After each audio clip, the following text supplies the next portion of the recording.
Hi everyone. तो आप सभी को स्वागत करते हैं अपना YouTube channel achievers math classes Manas पर। तो आज 14 नवंबर है, तो आप सभी को चिल्ड्रंस डे का हार्दिक शुभकामनाएं। तो आज हम लोग एक छोटे से टॉपिक पर डिस्कस करने वाले हैं जो आप सभी के लिए इम्पोर्टेंट रहेगा।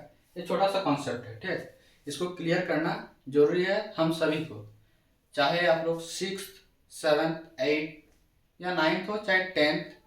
गुणनखंड फैक्टराइजेशन ये क्या होता है? गुणनखंड होता क्या है? जब कोई संख्या को, जब कोई नंबर को हम लोग किसी दूसरे नंबर में या दो नंबर को गुना करके वही नंबर हम लोग को प्राप्त होता है, तो क्या कहते हैं लोग को? ये कहते हैं गुणनखंड कहते हैं, ठीक। जैसे हम लोग एक एग्जाम्पल के थ्रू समझ लेते हैं, ठीक है। यहाँ पर जैसे 10 लेते हैं, 10, तो 10 को हम लिख सकते हैं 2 इंटू 5, 2 इंटू 5। फिर 6, 2 इंटू 3 ये नंबर है। और ये दूसरा जो दोनों अलग अलग नंबर है, ये दोनों को गुना करते हुए ये नंबर प्राप्त हुआ, ठीक। यही हो गया गुणनखंड, ठीक। 6 इसी तरह 2 इंटू 3 6 है। अब यहाँ पर एक चीज क्लियर कर देते हैं। जैसे क्वेश्चन पूछ सकता है 10 का गुणनखंड निकालिए, 10 का गुणनखंड निकाले, तो यहाँ पे दिखिएगा 10 का गुणनखंड। ये और एक ये तो एक परिभाषा आ गया। अब दूसरा जो तरीका हम बताने जा रहे हैं, इसको समझ लीजिएगा तो आपका क्लियर रहेगा, ठीक। तो यहाँ पर 10 का गुणनखंड मतलब 10 को ऐसा नंबर लेना है जो पूरा पूरी 10 को विभाजित कर दे, ठीक। तो 10 को विभाजित करने वाला संख्या क्या होगा? 1 से तो पूरा पूरी विभाजित होगा, 2 से पूरा पूरी विभाजित होगा, 3 से जाएगा नहीं जाएगा, 5 से जाएगा, और 10 खुद 10 को विभाजित करेगा, ठीक है। तो 10 का गुणनखंड कितना है? 1 2 5 10। तो इसमें क्वेश्चन दूसरा आ सकता है 10 के गुणनखंडों की संख्या बताइए, संख्या बताइए। कितना है यहाँ पर? 1 2 3 4 हुआ है। इस तरह से क्वेश्चन पूछ सकता है, ठीक। फिर नेक्स्ट जो है हम लोग देख लेते हैं 6 का गुणनखंड, 6 का गुणनखंड। तो 6 का गुणनखंड मतलब 6 को पूरा पूरी जो विभाजित कर दे ऐसा संख्या हम लोग को लेना है। तो 1 2 3 और 6, इसमें कितना है? 4 है, ठीक है। तो ये आप तो इसी तरह बना सकते हैं। जैसे 7 का गुणनखंड निकाल सकते हैं। 7 का क्या होगा? फिर नेक्स्ट 8 का गुणनखंड 1 2 4 8 ये रहेगा, ठीक है। अब हम लोग आते हैं गुणज, जिसमें क्या होता है? मल्टीपल्स कहते हैं। तो गुणज मतलब होता है कोई संख्या का गुणज निकालना, मतलब होता है पहाड़ा, उसका क्या होता है? पहाड़ा, ठीक। जैसे 2 का गुणज निकालिए, 2 का गुणज, तो 2 2 दूनी 4 6 8 10, 2 इंटू 1 4, 2 इंटू 2 6, 2 इंटू 3 8, 2 इंटू 4, मतलब इस तरह हम लोग 2 का गुणज निकाल लेते हैं। फिर क्वेश्चन आ सकता है, चलिए 3 का गुणज देख लेते हैं। तो 3 6 9 12 इस तरह चलते जाएगा।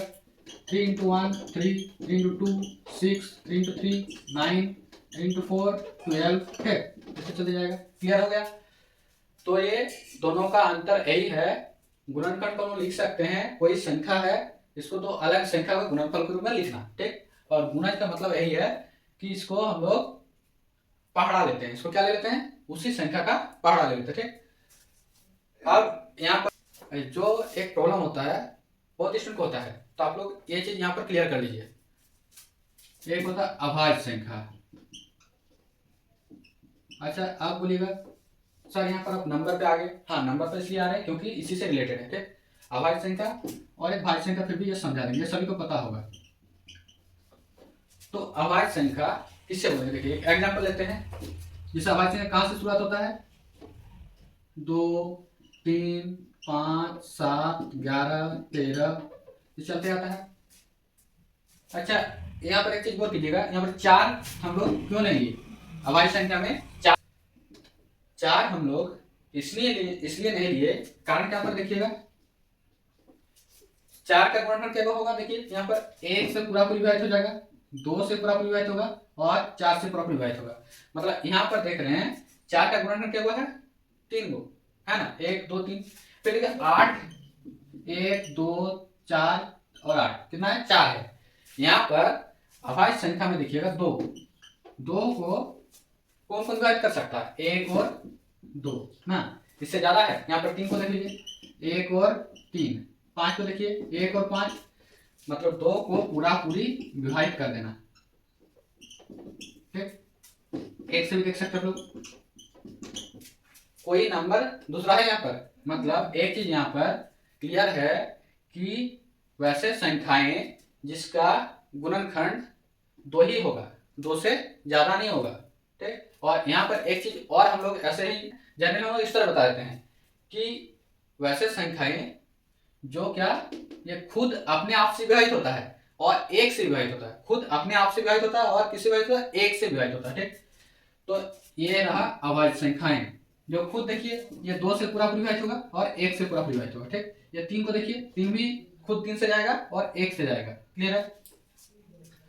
अभाज्य संख्या क्लियर हो गया होगा। अब हम लोग आते हैं भाज्य संख्या में, समझ लेते हैं।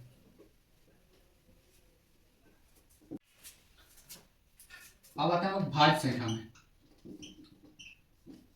भाज्य संख्या क्या है, भाज्य संख्या प्राकृतिक संख्या होता है, ठीक, जो क्या जिसका गुणनखंड 2 या 2 से अधिक होता है, ठीक। और यहाँ पर हम लोग बात कर रहे थे अभाज्य संख्या का। अभाज्य संख्या का गुणनखंड 2 होता है, 2 से ज्यादा नहीं होता। यहाँ पर 2 से ज्यादा गुणनखंड आएगा। अब यहाँ पर ध्यान दीजिए, 4 है, 1 2 4, देखिए 3 है ना, फिर 6, 1 2 3 6, मतलब 2 से ज्यादा गुणनखंड है इसका, तो इसी को हम क्या कहते हैं, भाज्य संख्या कहते हैं, ठीक। 8 हो सकता है, 12 हो सकता है, 14 आ सकता है, ठीक।